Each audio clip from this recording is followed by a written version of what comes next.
Hey guys, for the first part of the layout update, I'm going to show you this.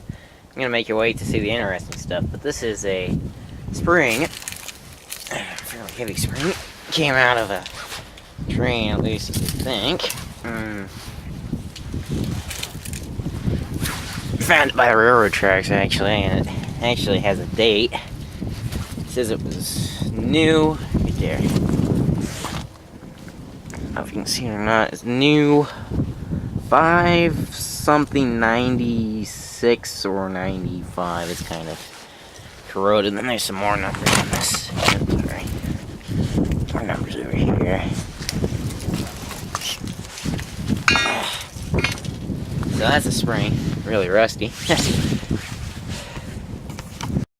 Yeah, the next thing is with these shelves. Now, from layout update 3 on, if you remember back that far or going back and watch that video, I had a bunch of curved track lined up on this shelf and I had absolutely nothing up here.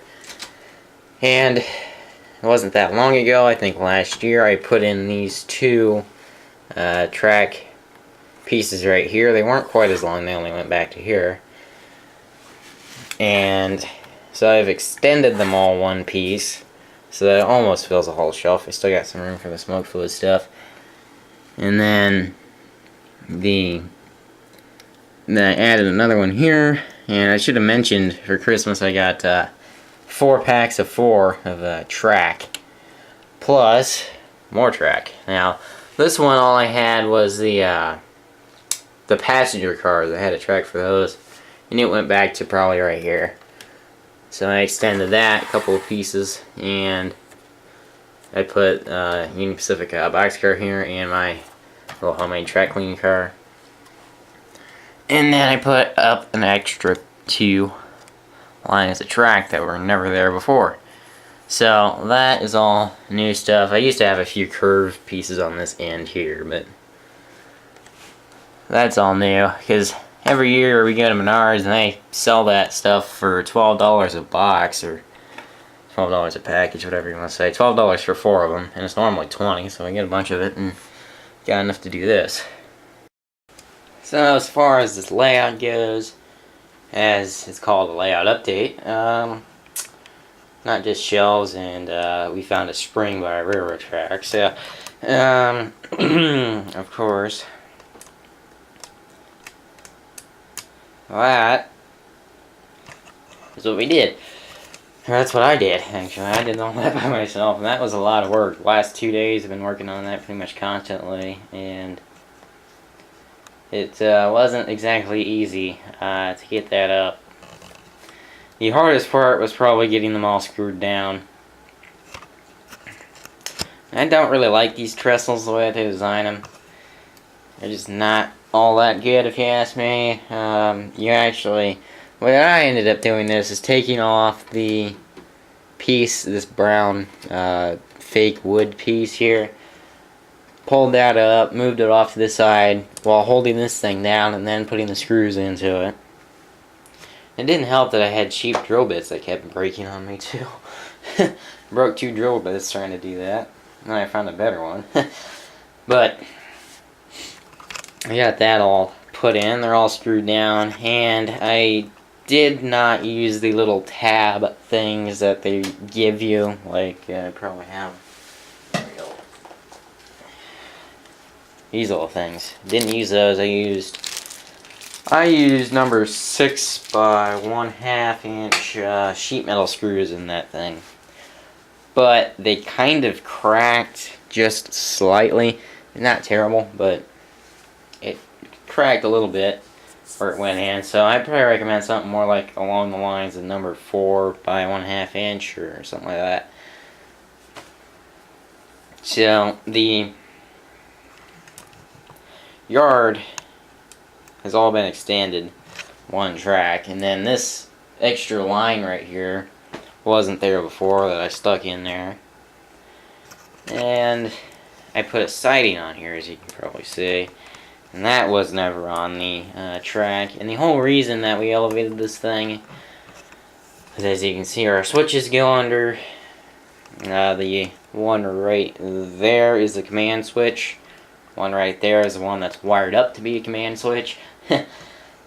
The track isn't completely finished, as you can see, but I'm waiting on two 1 1/8 inch sections of track to stick on there, and those are the same ones as what I used for the other siding here. Let's see if I can show you. If we zoom in on that thing, you might be able to see there's a little tiny piece of track, and you see there's a little bit of a gap right there in the center rail, and that allows me to isolate it from the rest of the track, and that's how I'm able to turn the power on and off to that siding. And I have one of those on each side, of course. And then, well, we go through there, we go through that switch, we go that way, we have straight track, goes off to some 048 curves right there, then it goes straight again, and that goes back to 048 curves, and straight again back through the switches. So, what's kind of nice about this siding is it was originally intended just to have bumpers on it, but I needed those 1 1/8 inch pieces of track anyway in order to do that, because that's how I isolate the power. And I don't usually like leaving power onto engines or cars or anything. Well, if it's a lighted car, if it's just a normal freight car, it doesn't really matter. But the thing is, we can be able to turn that on and off. And this is mainly designed for an engine siding. It wasn't designed for cars. The main reason for that, I guess, is you can tell because of the 048 curves that I use. The engines don't really like that 036. All my SD70s, all but one of them is rated for a 036 minimum curve. The other one's rated for 031. But yeah, whatever. With that being 048, it's a lot less stress to park an engine on that thing. It can stress some things out, parking an engine on such a sharp turn. I don't usually like parking engines on curves in the first place, but it's okay. I can fit 4 engines, I think, on that. I haven't tried it, obviously, but 4, I'm just guesstimating here, probably, maybe even 5, I'm not sure, which would be plenty either way. Fit at least 4 on there, though. Now, you'll see there's a gap right in between these two. There should be another trestle in there. And of course I couldn't fit it there because the tracks are in the way. So I just extended them and bolted the little supporting bars underneath it. And I don't really think that those supporting bars do anything. Because you can still see it dips down. And the train does seem to run on here pretty good. I think it's a little bit noisier than what it is on the carpet. But what I like here, at least when you're not using the metal tabs, you can actually grab onto this thing and shake it. And the table shakes before the track does. So that's good.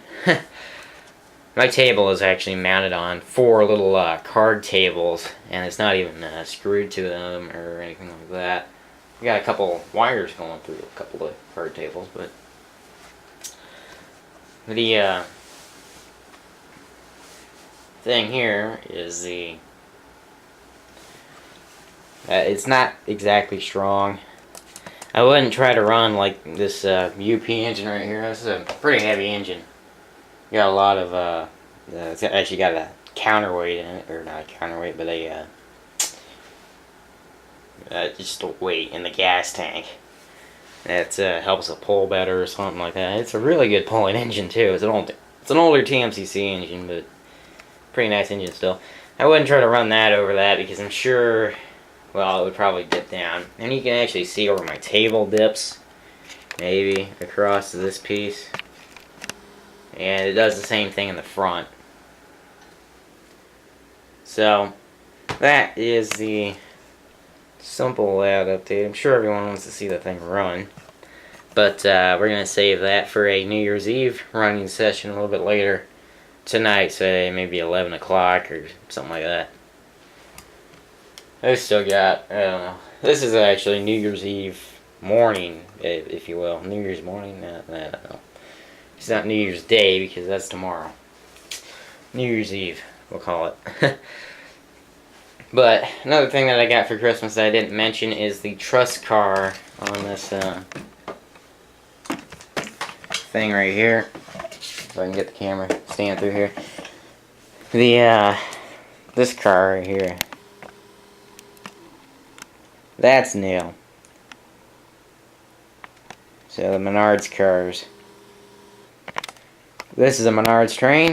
We need to find a Menards engine. I don't know if they sell that or not. They probably will sooner or later, but the only two cars on here that are actually made by Lionel are the tractor trailer there and then the car right behind it, these two. Those two are Lionel cars, everything else is made by Menards, and the Menards cars I think are like 20 bucks a pop or something like that. And they are pretty bad quality. I wouldn't recommend the things, but they run on this okay because it's such a simple layout. I would say the minimum curve is probably 042 on the things, even though it says compatible with Lionel Track on the box. And Lionel Track would technically be an 031 curve. I have problems getting it around an 036 curve. And the couplers are just terrible. They don't even really lock with Lionel couplers that well, which is a problem, of course. But anyhow, that's the Menards train. I have to do a whole separate review on those things, probably. But the point here is, I don't know what the point is. Good question. But this is a newly revised layout, and we have, I think, have done pretty good on the space. Anyhow, in this layout, optimized it. Because I don't know about putting any more track on this anywhere, because I have the access panels right about there, just behind that building. And that's another thing, that Menards Country Store building thing got moved back, and the this got moved forward, the welding crew thing. And this, I also stuck an extra tree around it because I had one laying around since last year, so I just stuck that on there. And, well guys, that's about all I have. This is probably one of my longest layout updates. My old ones, back when this layout started, are only like a minute and a half or shorter. But this is probably running up on over 10 minutes now. So, I'll see you next time, guys. Bye.